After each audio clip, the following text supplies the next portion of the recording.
Question number 9. The velocity time graphs of 4 different objects are shown. Which graph represents an object falling from rest? U is equal to 0 through a long distance. That means what? Okay, definitely it is coming to a very long distance. Long distance could be not in terms of meters, it could be few kilometers, hundreds of kilometers, thousands of kilometers in the Earth's atmosphere.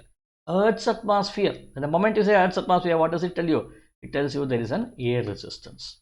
See, in a single sentence, so many information is present. So you need to know that. Okay, now with this, now what is it we need to do?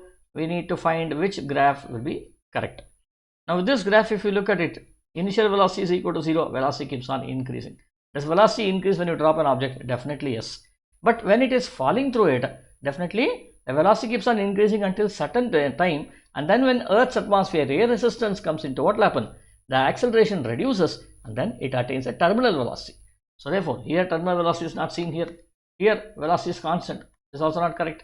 Here velocity is increasing exponentially. See, velocity is 0 here and it keeps on increasing like this. No terminal velocity concept here. Wrong.